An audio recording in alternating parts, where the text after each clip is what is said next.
Hello everyone's, আরও একটা নতুন ভিডিওতে তোমাদের সকলকে স্বাগত জানাই।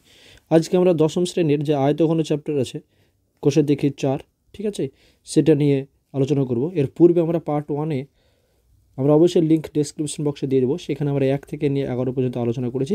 আজকে আমরা 12 থেকে বাকিগুলো চেষ্টা করব। তো যারা এখনও চ্যানেলটি সাবস্ক্রাইব করেনি তারা অবশ্যই চ্যানেলটি সাবস্ক্রাইব করে দাও এবং বন্ধুদের মধ্যে শেয়ার করে দাও, ঠিক আছে।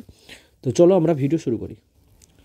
দেখো 12 নম্বর অঙ্ক কী বলছে, যে একটি চায়ের বাক্সের ভেতরের দৈর্ঘ্য প্রস্থ উচ্চতা যথাক্রমে 7.5 ডেসিমিটার, 6 ডেসিমিটার এবং 5.4 ডেসিমিটার। চা ভর্তি বাক্সটির ওজন 52 কিগ্রা 350 গ্রাম, কিন্তু খালি অবস্থায় বাক্সটির ওজন 3.75 কিগ্রা। তাহলে আমরা যে বলা হয়েছে 1 ঘন ডেসিমিটার চায়ের ওজন কত হবে হিসাব করে লিখে, ঠিক আছে। তো দেখো এখানে যে বাক্সের ওজনটা দেওয়া আছে, বাক্স সহ মানে চা প্লাস বাক্স, ঠিক আছে। তো এটার ওজন হচ্ছে তোমার 52 কেজি 350 গ্রাম, ঠিক আছে। তাহলে পরে এখানে আমরা বাক্সের ওজন দিয়ে দিয়েছি, তাহলে এখান থেকে যদি আমরা 375 গ্রাম যেটা আছে কেজি সেটা দিয়ে বিয়োগ করে দিই, তাহলে পরে আমরা কী পেয়ে যাবো, শুধুমাত্র চায়ের ওজন পেয়ে যাবো। চায়ের ওজনটাই হয়ে যাবে এই যে দৈর্ঘ্য প্রস্থ উচ্চতা দেওয়া আছে তার আয়তনের সঙ্গে সমান, ঠিক আছে।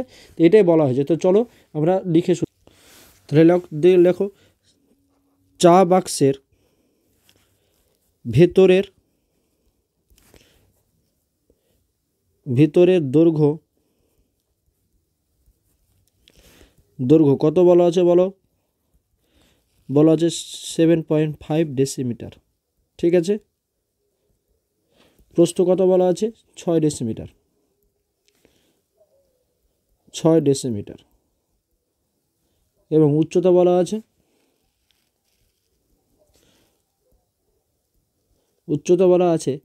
5.4 ডেসিমিটার, ঠিক আছে। তাহলে আমরা আয়তনটা বের করে নিতে পারবো, বাক্সের আয়তন। অতএব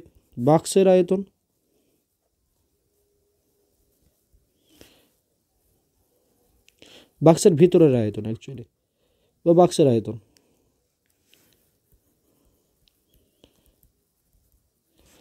আমরা কি জানি, দৈর্ঘ্য গুণিত প্রস্থ গুণিত উচ্চতা ঘন ডেসিমিটার। তো দেখো দৈর্ঘ্য কত বলা আছে 7.5, প্রস্থ বলা আছে 6 এবং উচ্চতা বলা আছে 5.4 ঘন ডেসিমিটার। তো এটা গুণ করো, এটা গুণ করলে আমরা পেয়ে যাব 243 ঘন ডেসিমিটার, ঠিক আছে। 243 ঘন ডেসিমিটার। এখন দেখো আমাদের চা ভর্তি বাক্সের ওজন 52 কিগ্রা 350 গ্রাম দেওয়া আছে, ঠিক আছে। আর খালি অবস্থায় বাক্সটির ওজন 3.75 কিগ্রা। তাহলে এটা বিয়োগ করলে পরে শুধু চায়ের ওজন পেয়ে যাব। তো আমরা চা ভর্তি বাক্সের ওজন লিখি। তাহলে এখন চা ভর্তি বাক্সের ওজন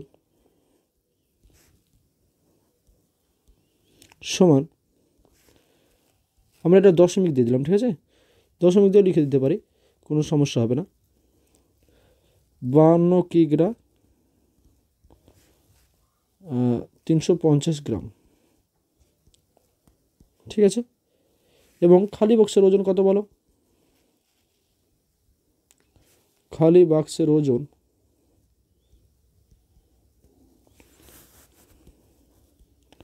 কত দেওয়া আছে 3.75 কিগ্রা, ঠিক আছে। তাহলে পরে শুধু চায়ের ওজন কত হয়ে বিয়োগ করে দিই আমরা, তাহলে পেয়ে যাব। তাহলে শুধু চায়ের ওজন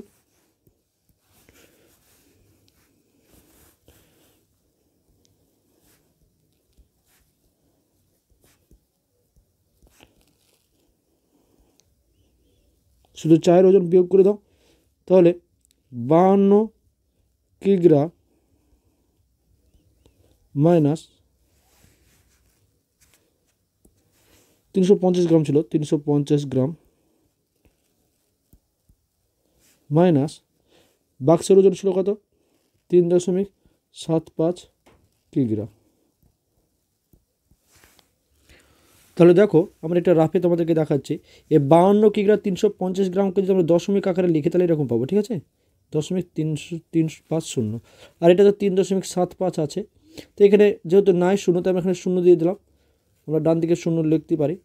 তো শূন্য শূন্য থেকে শূন্য, ঠিক আছে, 5 থেকে 5 বাদ দিলে শূন্য, আর 3 থেকে বিয়োগ হলে তো এখান থেকে 1 নিয়ে 13, 13 থেকে 7 বাদ দিলে 6 দশমিক, এটা এখন 1 হয়ে গেছে। তো 1 থেকে 3 বাদ হয় না, তো এখান থেকে নিয়ে 11, 11 থেকে 3 বাদ দিলে 11 থেকে সরি এখানে 12, 11, 11 3 8, আর এটা এখন 4, ঠিক আছে।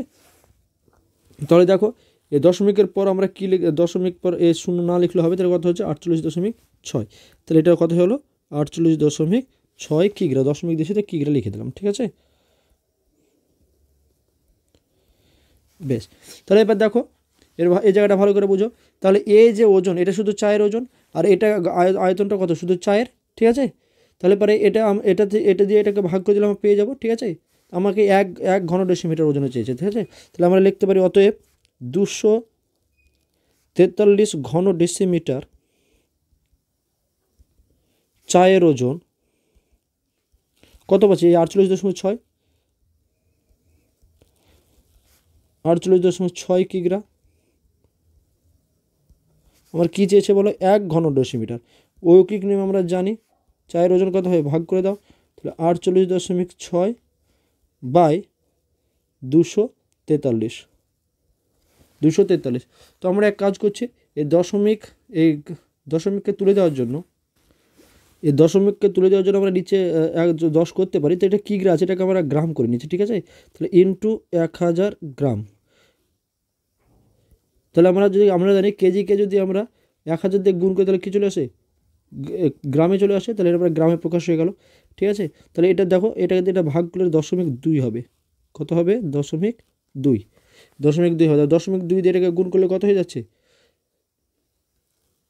200 গ্রাম, ঠিক আছে, 200 গ্রাম। কেউ যদি না বুঝতে পারো তাহলে রাফে তোমরা করতেই পারো, ঠিক আছে। যে 1000কে 0.2 দিয়ে গুণ করো 0.2 দিয়ে, তাহলে 0 0 0 2 1 2, 1 ঘর আগে দশমিক, তাই 1 ঘর আগে, তাহলে 200, ঠিক আছে। চারে করতে পারো। তো এই ছিল আমাদের ভিডিও, আশা করছি তোমরা বুঝতে পেরেছো। যদি কোথাও না বুঝতে পারো তাহলে কমেন্ট সেকশনে জানাবে, আমরা ক্লিয়ার করার চেষ্টা করব। তো চলো পরবর্তী অঙ্ক দেখো। 13 নম্বর অঙ্ক কী বলা হয়েছে, যে একটি বর্গাকার ভূমি বিশিষ্ট পিতলের প্লেটের দৈর্ঘ্য x সেমি। যেহেতু বর্গাকার বলেছে, তাহলে দৈর্ঘ্য যদি x হয় তাহলে প্রস্থ x হবে। তাহলে আমরা আয়তন বের করতে পারবো, এবং বেধটা 1 মিলিমিটার। তাহলে এই মিলিমিটারকে আমাকে সেন্টিমিটারে নিয়ে আসতে হবে, কারণ এখানে সেন্টিমিটার আছে। এবং প্লেটটির ওজন 4725 গ্রাম, ঠিক আছে। প্লেটটির ওজন বলা আছে। এবার দেখো, তাহলে আমাদের পিতলের তো ওজন বলা নেই, তো পিতলের আমরা আয়তন বের করে নেওয়ার পর দেখো এখানে দেওয়া হচ্ছে 1 ঘন সেমি পিতলের ওজন হচ্ছে 8.4 গ্রাম। তাহলে আমরা আয়তন বের করে নিয়ে যদি 8.4 দিয়ে গুণ করি তাহলে আমরা টোটাল ওজনটা পেয়ে যাবো। আর এই পিতলের ওজন আর এই পিতলের ওজন সমান হবে, তখন আমরা এক্সের মান পেয়ে যাব। তাহলে আমরা ভাষা দিয়ে কীভাবে লিখবো বলো, তাহলে আমরা লিখি বর্গাকার ভূমি বিশিষ্ট, কথায় প্লেটের দৈর্ঘ্য বলে দিই, ঠিক আছে। যে বর্গাকার পিতলের প্লেটের ভূমির দৈর্ঘ্য সমান প্রস্থ সমান x সেমি, এবং বেধ বা উচ্চতা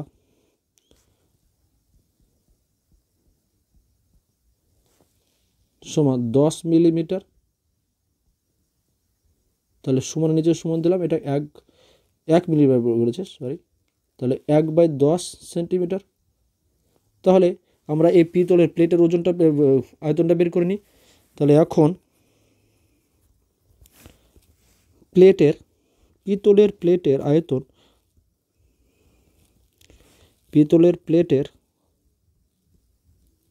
আয়তন কত হবে বলো, দৈর্ঘ্য গুণিত প্রস্থ গুণিত উচ্চতা, বা বেধ বলতে পারি, দৈর্ঘ্য গুণিত প্রস্থ গুণিত উচ্চতা ঘন সেমি, যেহেতু সেমিতে আছে। তাহলে x ইন্টু 1/10 ঘন সেমি, ঠিক আছে। তাহলে x²/10 ঘন সেমি। তাহলে এটা আমরা পিতলের কী বললাম, প্লেটের আয়তন পেয়ে গেলাম। কী পেয়ে গেলাম, আয়তন পেয়ে গেলাম। দেখো এবারে বইয়ে বলা আছে, অঙ্কতে বলা আছে 1 ঘনসেমির পিতলের ওজন হচ্ছে 8.4 গ্রাম। তাহলে পারে এক্স স্কোয়ার বাই 10 এই ঘনসেমির পিতলের ওজনটা পেয়ে যাবো ঐকিক নিয়ম অনুসারে। তাহলে আমরা লিখি, আমরা কি লিখব যে 1 ঘনসেমি পিতলের ওজন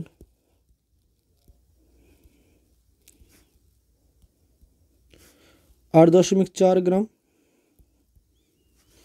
তাহলে এক্স স্কোয়ার বাই 10 ঘনসেমি পিতলের ওজন গুণ করে দিলে আমরা পেয়ে যাব গ্রাম। তাহলে এটা কত হচ্ছে বলো, আমরা এটা করে দিলে দশমিক তুলেছি বা এরকমই লিখে 8.4 এক্স স্কোয়ার বাই 10 গ্রাম। ঠিক আছে, এবার দেখো এটা টোটাল আমরা প্লেটের ওজন পেয়ে গেলাম, আর প্লেটের ওজন কত হচ্ছে 4725। তাহলে শর্ত অনুসারে এ দুটো সমান হবে, আমরা এখানে করে দিচ্ছি শর্তানুসারে।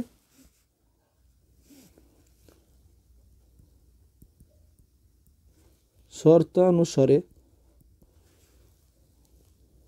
8.4 x square by 10 equals to 4725।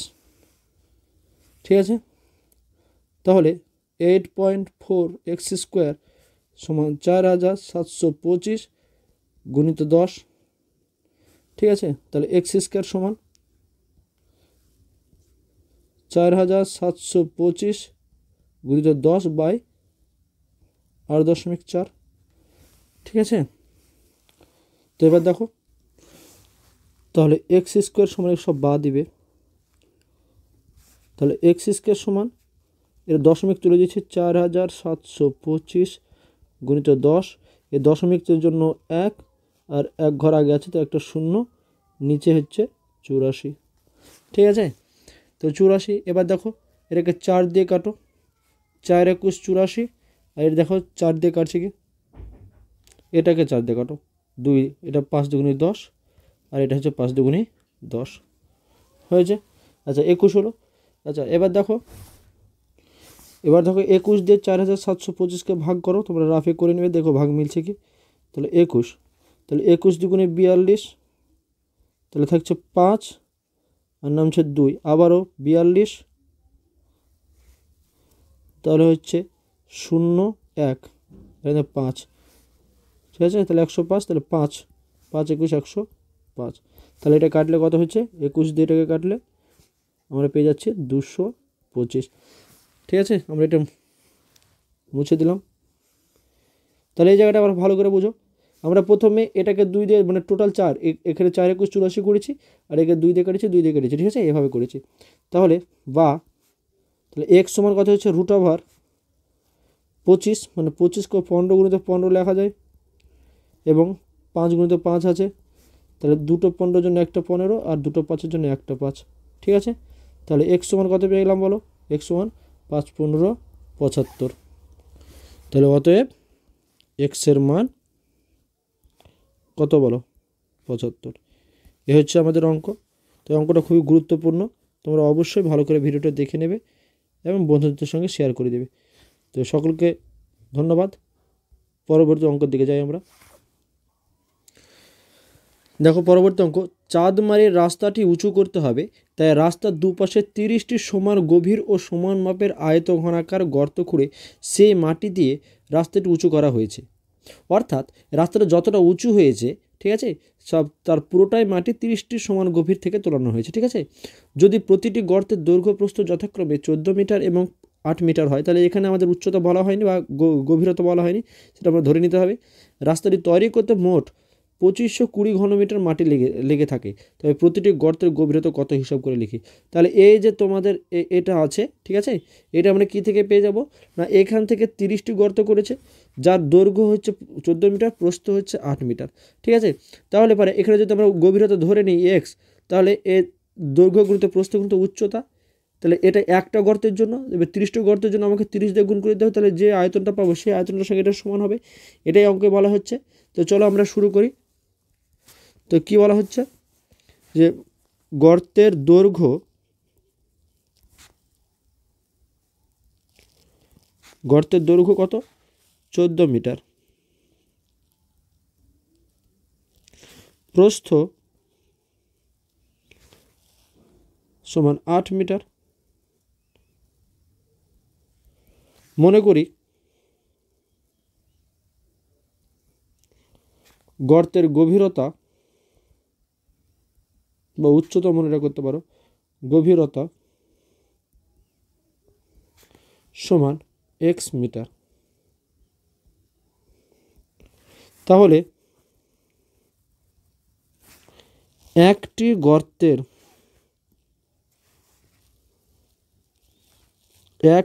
গর্তের আয়তন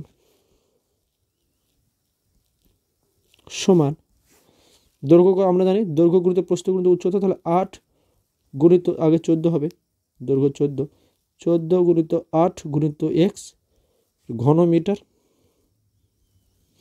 আমরা গুণ করছি না, আমরা রেখে দিচ্ছি, ঠিক আছে, পরে ভাগ করতে কাজে লাগবে।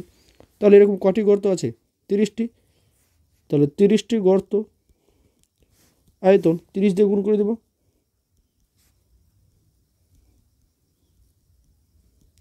তাহলে এবার শর্তানুসারে এই যে আয়তনটা আমরা পাচ্ছি, এই আয়তনটা 2520 সঙ্গে সমান। তাহলে শর্ত অনুসারে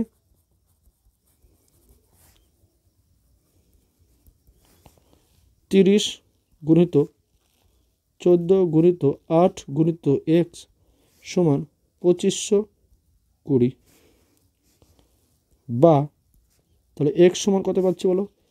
2520 বিভক্ত 30 গুণিত 14 গুণিত 8, নিচে সবটাই চলে আসলো, যেহেতু গুণ আছে তাই ভাগ হয়ে গেল, একটা শূন্য কাটলো, ঠিক আছে। তো 3 দিয়ে কাটছে কি দেখি, 3 আসছে 24 আর 1 3 4 12 কাটছে।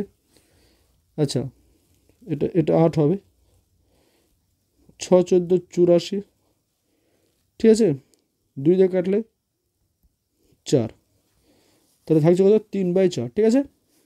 তাহলে x সমান কত হলো? 3/4। তাহলে প্রতিটি গর্তের গভীরতা কত? 3/4 মিটার, ঠিক আছে। অতএব প্রতিটি গর্তের গভীরতা 3/4 মিটার। এবার 3/4 কেমন লাগছে তা তোমরা সেন্টিমিটারে নিয়ে যেতে পারো। তাহলে সেন্টিমিটার করতে গেলে কত দিয়ে গুণ করতে হয়? মিটারকে সেন্টিমিটার 100 দিয়ে গুণ করতে হয়।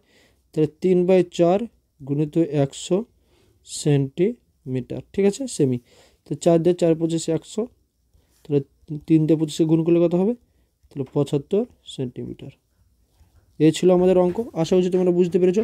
ভিডিও পজ করে নিলে লিখে নেবে। আমরা পরবর্তী অঙ্ক দিকে যাই। দেখো পরবর্তী অঙ্ক 15, একটি ঘনকাকৃতি একটি সম্পূর্ণ জলপূর্ণ চৌবাচ্চা থেকে, তাহলে চৌবাচ্চাটি সম্পূর্ণ জল ছিল, ঠিক আছে। এটা কেমন আকৃতি? ঘনকাকৃতি, ঠিক আছে, যার একটি ধারের দৈর্ঘ্য দেখো 1.2 মিটার বলা আছে, 1.2 মিটার বলা আছে। তো এখান থেকে নিয়ে আমরা কত বালতি জল তুলছি? 64 বালতি জল তুলে নিচ্ছি। তো সমান মাপে 64 বালতি জল তুলে নিলে চৌবাচ্চার 1/3 অংশ জলপূর্ণ থাকে। তাহলে 64 বালতি তুলে নিলে পরে 1/3 অংশ মানে 2/3 অংশ আমরা তুলে নিয়েছি। এই 64 বালতি তোলা মানে কত হয়ে যাচ্ছে? 2/3 অংশ তুলে নেওয়া, ঠিক আছে। তো চৌবাচ্চাটি একটি ধারের দৈর্ঘ্য 1.2 মিটার হলে প্রতি বালতিতে কত লিটার জল ধরে, ঠিক আছে। অর্থাৎ 64তে তোমাকে ভাগ করতে হবে। কাকে ভাগ করতে হবে? না 2/3 অংশ যে আয়তন হবে সেটাকে ভাগ করতে হবে। এখন এখানে একটা বিষয় তোমাদেরকে বলে দিই, 1.2 মিটার আছে, ঠিক আছে। তাহলে পরে আয়তন বের করতে হলে এর কিউব করতে হবে তোমাকে। এবার এখানে সবথেকে ইম্পর্টেন্ট ব্যাপার হচ্ছে 1 ঘন ডেসিমিটার সমান 1 লিটার, ঠিক আছে। 1 ঘন ডেসিমিটার সমান কত হয়? 1 লিটার। তাহলে অঙ্কের ভাষাটা বুঝতে পেরেছো যে ঘনকাকৃতিতে সম্পূর্ণ জলপূর্ণ চৌবাচ্চা থেকে 64 বালতি জল তুলে নেওয়া হচ্ছে, যার ফলে 1/3 অংশ পড়ে থাকছে। চৌবাচ্চাটি একটি ধারের দৈর্ঘ্য 1.2 মিটার, তাহলে পরে প্রতিটি বালতিতে কত লিটার জল ধরবে, ঠিক আছে। তাহলে আমরা ধরছি চৌবাচ্চাটির একটি ধারের দৈর্ঘ্য, চৌবাচ্চাটির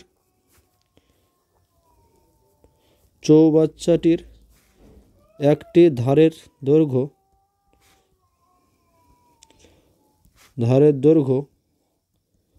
1.2 মিটার। আমরা ডেসিমিটারে নিয়ে যাই, কারণ আয়তন ঘন ডেসিমিটারে আসবে, তাহলে 10 দিয়ে গুণ করলে পরে হয়ে যাবে, তাহলে 12 ডেসিমিটার, ঠিক আছে। তাহলে আয়তনটা আমরা বের করিনি, আয়তনটা বের করলে পরে কত হবে? তাহলে চৌবাচ্চাটির আয়তন, যেহেতু ঘন আকৃতি তাহলে কিউব করে দেবো, তাহলে 12 কিউব ঘন ডেসিমিটার। ঠিক আছে, ঘন ডেসিমিটার। তো এটা গুণ করলে তোমরা পেয়ে যাবে 1728 ঘন ডেসিমিটার। তার মানে বোঝা যাচ্ছে এই এক ঘন ডেসিমিটার সমান কত বলো? 1 ঘন ডেসিমিটার 1 লিটার। ঠিক আছে, তার মানে 1728 লিটার ছিল। ওই চৌবাচ্চাটিতে কত লিটার জল ছিল? 1728 লিটার জল ছিল। এক কথা এটা বুঝতে পারো। ঠিক আছে, তাহলে 64 জল 1/3 অংশ তুলে নিয়েছো, মানে 2/3 অংশ তুলে নিয়ে 1/3 অংশ বাকি আছে, তার মানে 2/3 অংশ তুমি তুলে নিয়েছো। 1/3 অংশ পড়ে আছে, যে 1/3 অংশ পড়ে আছে তার মানে তুমি 2/3 অংশ তুলে নিয়েছো। তাহলে আমরা বলতে পারি, এখানে আমরা লিখি যে 64 বালতি জল তুলে নিলে চৌবাচ্চাটি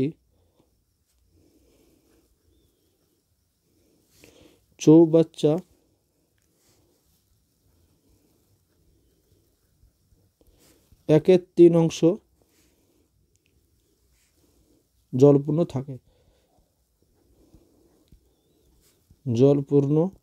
থাকে। তাহলে অতএব 64 বালতি জলের পরিমাণ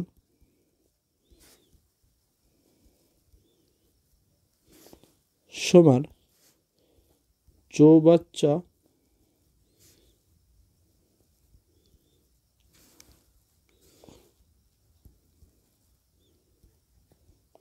চৌবাচ্চাটির 1 - 1/3 অংশ, অর্থাৎ চৌবাচ্চাটির 2/3 অংশ।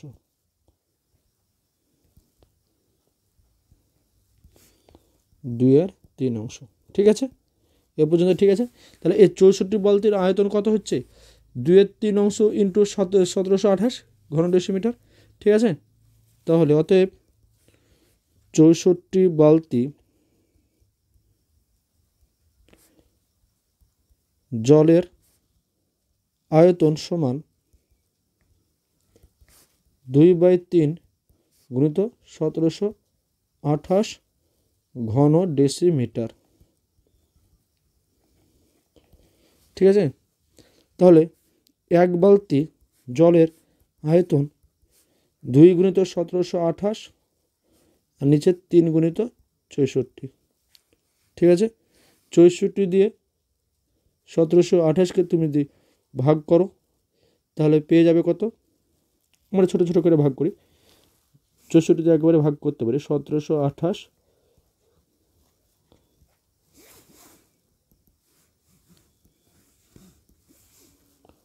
64,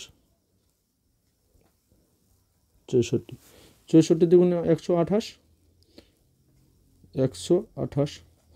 তাহলে 12 থেকে 8 বাদ দিলে 4, এটা হচ্ছে 6 থেকে 2 বাদ দিলে 4, এটা থাকলো কত? 8। তাহলে এটা কত যাবে? 7 দিয়ে। ঠিক আছে, 7 দিয়ে 4 7 28 আর 8 থেকে 2 6 7 42 44। ঠিক আছে, তাহলে এটা কাটলে কত হচ্ছে? 27। এবার 3 দিয়ে কাটো, 3 9 27, তাহলে 9 দুগুণে কত হচ্ছে? 18, তাহলে 18 লিটার। এক বালতি জলে কত লিটার জল ধরবে? এক বালতি জলে 18 লিটার। ঠিক আছে, এই ছিল আমাদের অঙ্ক। আশা করছি বুঝতে পেরেছো। একটু তাড়াহুড়াতে একটু গন্ডগোল হয়ে যাচ্ছে, আমি চেষ্টা করবো আগামীতে যাতে করে তোমাদেরকে খুব সহজ করে বলার চেষ্টা করবো। ঠিক আছে, তো চলো পরবর্তী অঙ্কতে। দেখো পরবর্তী অঙ্ক খুবই গুরুত্বপূর্ণ অঙ্ক এটি। ঠিক আছে, এরা দেখো বলছে 1 গ্রস দেশলাই বাক্সের একটি প্যাকেটের দৈর্ঘ্য প্রস্থ উচ্চতা যথাক্রমে 2.8 ডেসিমিটার, 1.5 ডেসিমিটার এবং 0.9 ডেসিমিটার। তো একটি দেশলাই বাক্সের আয়তন কত হবে হিসাব করে লিখি। একটি দেশলাই, তাহলে এখন আমাকে জানতে হবে যে 1 গ্রস মানে কতটা দেশলাই। ঠিক আছে, তো 1 গ্রস মানে 12 ডজন। এর 12 ডজন মানে 1 ডজন আবার 12টি করে থাকে, তাহলে 1 গ্রস সমান 144টি দেশলাই। তাহলে 144টি দেশলাইয়ের আয়তন কত হবে?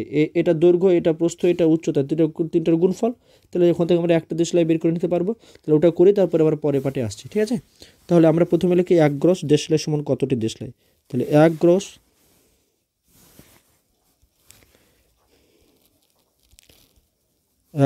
দেশলাই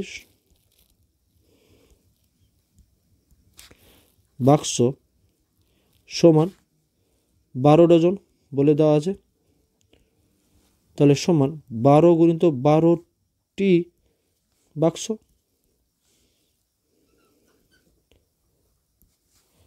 ঠিক আছে। তাহলে 12 বার 144টি বাক্স, মানে দেশলাই একটা দেশলাই আর কি। তাহলে আমরা বলতে পারি যে অতএব 144টি দেশলাই বাক্সের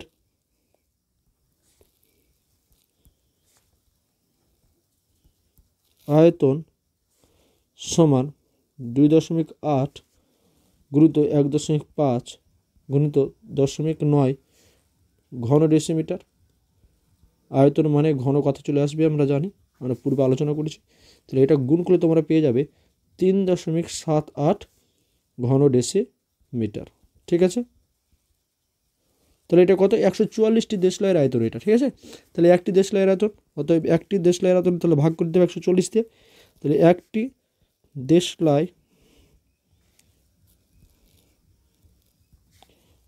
বাক্সের আয়তন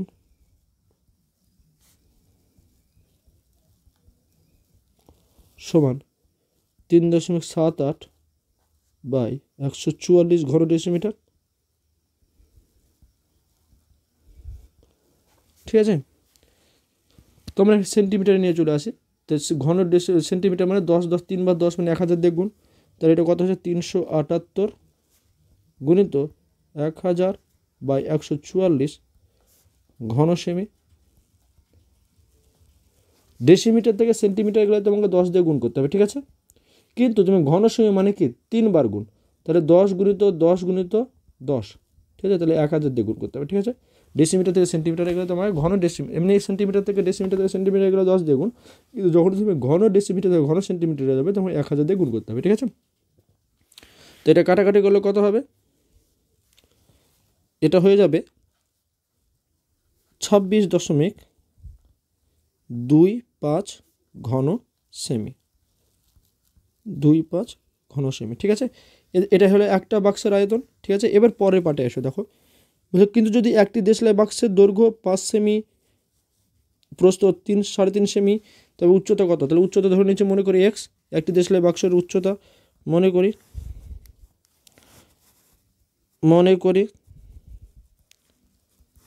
একটি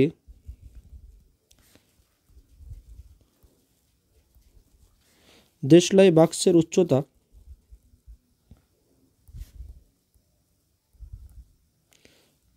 এক্স সেমি, তাহলে আয়তন কত হবে? তাহলে এই আয়তনটার সঙ্গে এই আয়তন সমান হবে। তাহলে শর্ত অনুসারে এখানে আয়তন লিখে দিই।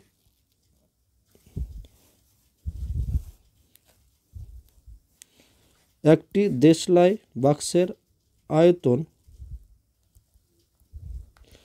দৈর্ঘ্য কত বলো? দৈর্ঘ্য বলে দিয়েছে কত? দৈর্ঘ্য বলে দিয়েছে 5 সেমি, প্রস্থ বলে দিয়েছে 3.5 সেমি গুণিত এক্স, তাহলে এটা ঘন সেমি। তাহলে শর্ত অনুসারে এই দুটো সমান, এটা আর এটা। তাহলে শর্ত অনুসারে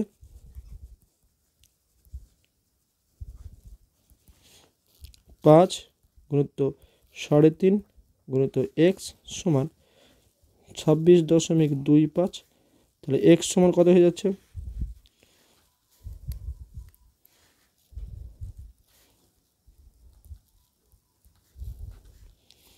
5 গুণিত 3.5, ঠিক আছে।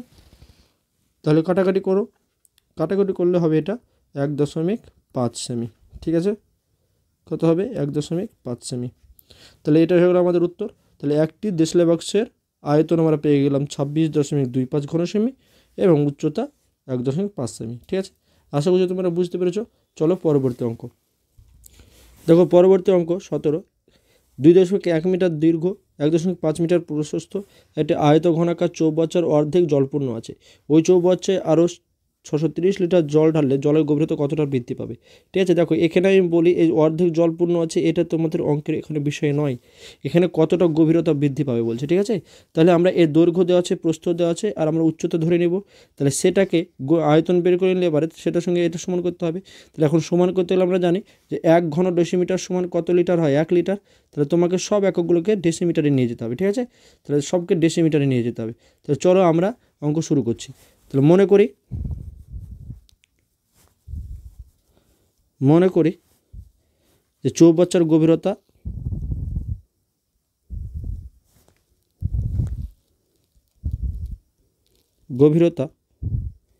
এক্স ডেসিমিটার, আমরা ডেসিমিটারে ধরছি, এক্স ডেসিমিটার বৃদ্ধি পাবে।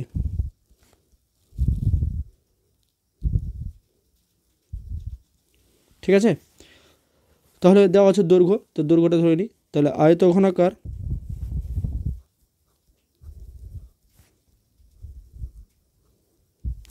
আয়তঘনাকার চৌবাচ্চার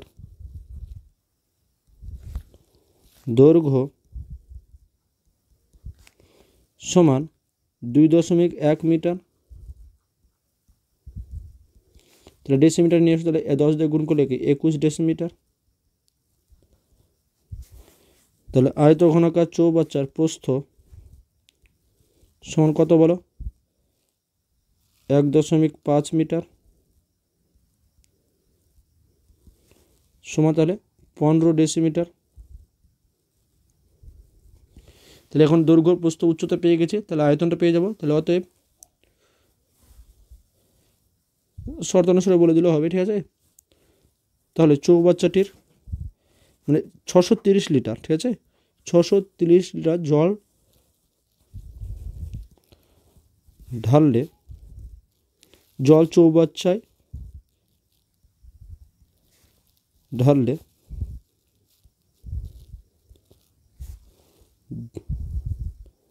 জলের আয়তন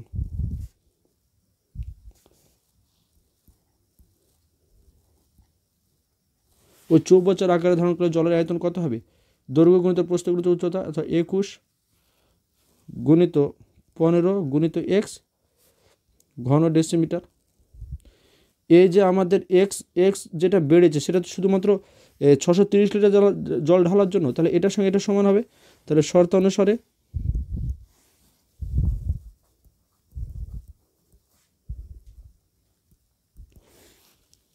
21 গুণিত 15 গুণিত এক্স সমান সমান 630।